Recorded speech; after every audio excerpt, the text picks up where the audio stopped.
Alright, peace and greetings, YouTubers.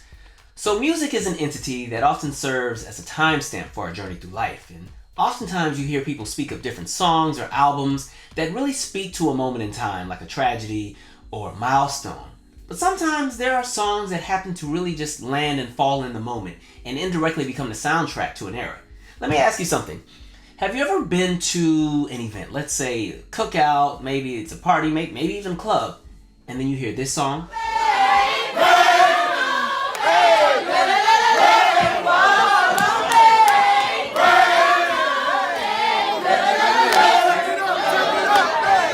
What my praise dancers at? Now this song is from Kirk Franklin and the Family, and it's entitled Melodies from Heaven. And it's a song that has not only transcended genres, but also found a way to transcend generations. Like Tevin Campbell's Can We Talk, this is a song that's heavily celebrated within the community. And what's really crazy is this is a song that did not get the same kind of push and marketing rollout as traditional R&B and hip-hop songs of the 90s, but this is a song that still has somehow been able to find legs to the point where even people who necessarily weren't raised in the church or weren't raised really listening to gospel know this song, especially for those born between the years of 1975 and year 2000. So how did it blow up, and why is it still so popular, even amongst audiences that necessarily weren't around for its initial release? Well, history can always tell you everything. So what we're going to do is we're going to jump into several correlating events that tie and merge together, which eventually lead to the outcome of the success of this song. So first, let's start with the light work. On April 30th, 1996, Kirk Franklin and the Family released the What You Looking For album. Kirk Franklin and the Family had just come off the success of two albums, the platinum-selling Kirk Franklin and the Family from 1993, as well as the Kirk and the Family Christmas album that had just been released that November of 1995. At this point in his career, Kirk Franklin had been climbing the ranks of gospel music. Songs like Silver and Gold, He's Able, Why We Sing, Till We Meet Again, and Now Behold the Lamb were becoming staples in the black church and in gospel music. However, there was a darker side when it came to what was happening in the world in 1996. 1996 was a very eventful year when it came to major breaking stories. We saw the bombing of the 1996 Summer Olympics in Atlanta, we saw the death of Tupac, TWA Flight 800 had exploded over the Atlantic Ocean, and the body of John Benet Ramsey was found right around Christmas of '96. But there was another major story that stayed in the headlines. 1996 was the year of church arsons, especially against black churches. Now this is a phenomenon that had always been a part of US history. Since the 1820s, black churches have often been the target of racist offenders, white nationalists, and white supremacists. Black churches served as the meeting grounds for a lot of community organizing, and even the home base for many of the initiatives during the Civil Rights era. This is something that made them a target. We're still seeing this pattern today, even with the recent waves of black church arsons in 2015 as well as 2019. In 1996 alone, there were over 160 black churches that were burned to the ground. Here's a few examples of some. January 8th of 1996 in Knoxville, Tennessee, the Inner City Baptist Church. A fire destroyed the sanctuary of the church and racial slurs were painted on the walls. Molotov cocktails, cans of kerosene, and gunpowder were discovered in the rubble. February 1st of 1996 in Louisiana, there were 4 different churches. A group of churches within a 6-mile radius, Cypress Grove Baptist, St. Paul's Free Baptist, and Thomas Chapel Benevolent Society in East Baton Rouge, as well as the Sweet Home Baptist in Baker, were set on fire on the anniversary of the sit-in in Greensboro, North Carolina. Most of the blazes occurred in rural, isolated areas served by volunteer fire companies where water must be transported to the fire site. In most cases, there have been no witnesses and no arrests made. In the 8 cases where arrests have been made, all of the perpetrators have been white. A white fireman has been charged with arson in the fire set at New Liberty Baptist in Tyler, Alabama on February 28th of 1996. 17 fires were set during Black History Month on the anniversaries of important civil rights events like Martin Luther King Jr.'s assassination and the March Across Edmund Pettus Bridge in Selma, Alabama, or near the time the King holiday is celebrated in mid-January. The attack on African American churches is more than just an act of terrorism against a place of worship. It is an attack on the very soul of the African American community. It is the source of their sense of humanity, their sense of self-worth, their fight for dignity and equality, their leader and trainer in the struggle for freedom and justice. That was from Ozell Sutton, the chair of the Justice Department's Community Relations Service Church Burning Response Team. The fires were becoming so prevalent and routine that on July 3rd of 1996, the Bill Clinton administration would sign into law the Church Arson Prevention Act. This act would increase the prison time to 20 years for those caught setting churches on fire. Now here's where Melodies from Heaven comes in. The arsons were also becoming such a part of the national conversation that they found their way in storylines on various TV shows. In October of 1996, Seventh Heaven had an episode entitled The Color of God, where a friend of the Camden family's church was burned down. A quickly rising Gabrielle Union is also in this episode. Seventh Heaven would serve as her second recurring role on television. But a few months earlier, on August 29th of 1996, the season 3 premiere of New York Undercover would air. Thursday, when black churches are burned to the ground. Watching people suffer like this is filling my heart with hatred. A black cop is assigned to the case. We're gonna find out who did this. But does he want justice? You burned my church! Or revenge? A brand new New York Undercover, Thursday at 9, 8 Central. This episode was entitled A Time of Faith. In this episode, a series of black churches in Harlem had been targets of arson, and Detective Julius Clarence tries to get to the bottom of the case. Now, one of the most important aspects of a show like New York Undercover was the fact that the show always featured a lot of music. Music was very vital to the show, to the point where music was literally the third character of the show. If you weren't tuning into New York Undercover for the storylines, you were there for the music. The show's opening was a declaration. Hip-hop, R&B, and soul blasted through the screen like a sonic explosion. We weren't just watching a TV show. We were watching the culture unfold in real time. New York Undercover made history by treating the music as a third character, intricately woven into the DNA of each episode. Week after week, we saw legends perform at Natalie's, the show's now iconic nightclub. The likes of Mary J. Blige, Shaka Khan, Maxwell, and A Tribe Called Quest took the stage. Where else on primetime could you get that?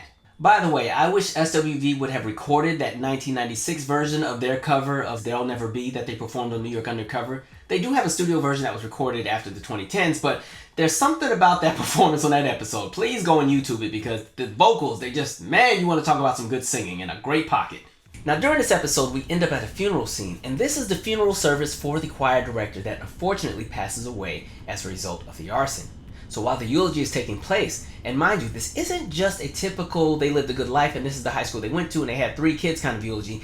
This is a eulogy that speaks to the fears of the congregation, because in that moment in the episode, everybody's on pins and needles because people don't know who is next with regard to what church is going to be the next target. Because again, this episode is a reflection of what's really happening in 1996. And so as this eulogy is taking place, it's a very call and response and let's motivate the congregation. The preacher even asks if they can burn away our fight for justice, and the church congregation says no. And so as all of that is happening, the choir is brought up. And the preacher says, hey, we're going to have the choir sing the choir director's favorite song. And take a guess at what song would be sang by that choir.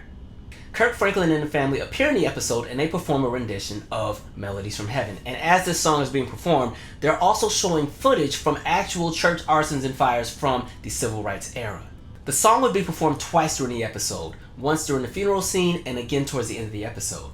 It's also important to remember that this would be the tail end of what you call the all of America is watching era in television when it came to viewership. This is back when there was still somewhat of a collective experience when it came to what America was watching, because there just weren't as many options to choose from. There wasn't the Hulus and the Netflix and the Disney Plus and the Paramount Plus and the Peacock and the Max and the this and the that, and then you can watch it online the day after and you can stream it here and you could, like, that wasn't a thing. In 1996, you had 3 options for consuming television. Either you had satellite service, you had cable, or you didn't have one of those two and you had the rabbit ears and you only got the major networks. Those were your options for television, right? And so this is just back when a lot of times guest appearances on TV shows had a larger impact than they do now. And so when we're talking about the 70s, the 80s, and 90s, for a lot of the who's who in music, especially when it came to pop, R&B, funk, rock, country, TV was gold when it came to marketing. And this is why you saw so many musicians and artists on a lot of TV shows. Like if you're talking about the 80s, think of like a Stevie Wonder on The Cosby Show, or even something like New Edition on Family Matters in the 90s, right? TV was everything. It was great for marketing. However, when it came to gospel music, especially big choir gospel music, those opportunities were far few and in between. And that's mainly because when it came to the music industry, gospel music had a tiny share of the music market. Even today, as of 2022, Christian music only makes up 1.7% of the streaming market. And again, remember, the term Christian music is the larger umbrella term. That umbrella term has smaller subgenres under it, like CCM or gospel music. So if we go back to 1996 and we talk about the music share of where gospel music fit in 1996, Christian music made up 4.3% of the music industry. And like we said, Christian music is the big umbrella term. So when we talk about gospel, when we're talking about the Christian music industry, gospel music made up 28% of the Christian music industry, which in return means that gospel music actually made up 1.2% of the music industry overall. 1.2% of the entire music industry. When we're talking the commercial success of gospel music, there had only been 3 gospel albums that were certified platinum by the RIAA in 1996. When it came to album sales, gospel artists fell in a different realm of the conversation. It's also important to note that there are certain segments of the gospel music industry when it comes to albums and artists where we'll never really know what their numbers were because there were numbers that were never reported to the RIAA as well as SoundScan. So when it came to the opportunities for a lot of gospel artists to get mainstream television exposure, there weren't a lot of options. Yes, you had your shows like a Showtime at the Apollo or Soul Train or some of the Black Award shows and even sometimes the Grammys, but overall, when it came to getting those slots on a Today Show or getting those slots on some of the biggest sitcoms that were on television at that point in time, a lot of gospel acts were often passed over for a more commercial act that may have even been on a part of the parent label. The main outlet for a lot of gospel artists when it came to television exposure was the Bobby Jones Show that premiered in 1980. And another thing to remember is that even when we're talking marketing for a lot of gospel albums, a lot of gospel acts, especially a lot of the big choir acts, a lot of times they were on really small mom and pop labels that just did not have the budget to do radio promotional campaigns and everything else. And so even when it came to the idea of a music video, a lot of times that was something that was out of the question. So the question becomes, well, how did so many people know so many of these gospel songs if they didn't have the traditional rollout that a pop star would get, as far as them getting the MTV exposure, the BET exposure, the VH1 exposure, the MTV awards, and all the award shows, and all the TV specials? The conversation is that when it came to gospel music, most of the exposure came in through the church. When it came to gospel music and marketing, there were 4 main outlets for exposure. Gospel radio was one of the biggest ones, of course. A lot of gospel acts would fight and claw to get a spot on gospel radio because it meant that their music would get spread to different ears. Gospel artists would also go on tour, and in addition to that, a lot of gospel artists would release concert specials, right? And so there were a lot of gospel albums that never had any singles, but a concert special was released on VHS. And this was the way that these projects got a lot of exposure. So think like a Donald Lawrence Bible Stories, or a Hezekiah Walker By Any Means. And you also had what you call that choir web. So for a lot of people in gospel music, their songs got put on not by the music industry, but by the different churches. So a lot of times choir directors would often keep their ear to the streets with regard to gospel releases. And so they would be the ones who would keep up with what gospel albums had just come out. And they would be the ones who would listen to and scan full entire albums. And as they listen to the songs, they say, hey, this is the one I think we should sing on Sunday. And now they teach the song to the choir. The choir sings the song to the congregation. The congregation is going to vary in size. You got some churches as small as 3 or 4 people, and you have some churches as large as 500 or 600, and sometimes it goes into the thousands. And so as these songs are performed by these different choirs, this is how a lot of gospel songs will get legs. When it comes to gospel music, there are so many songs that are collectively known by everybody, but a lot of times everybody doesn't know who actually sings that song. They just remember that they heard that song at a church, and they went to another church and another choir sang it, and another church came and another choir sang it, and so on and so forth. And so when it comes to gospel music, there's been what you call that choir web that kind of connected everybody, and oddly enough, it still created somewhat of a collective experience. And I'm talking about the era of gospel music leading up to the early 2000s. So even if you take a song like Edwin Hawkins' Oh Happy Day, which is a massive global hit, initially the song only had 500 pressings that were released because of money constraints. But again, the song ended up blowing up for 2 reasons. Club DJs started playing the song because initially the church was afraid of the song because they thought it was a little too spicy for gospel, but then eventually churches started picking up the song and it started spreading throughout choirs, and then it became an international hit that charted all across the world. So when it came to gospel music, there were songs that were massive hits in the church, but not necessarily massive hits on the charts until we would get into that era coming into the late 90s and early 2000s. So getting back to Melodies from Heaven.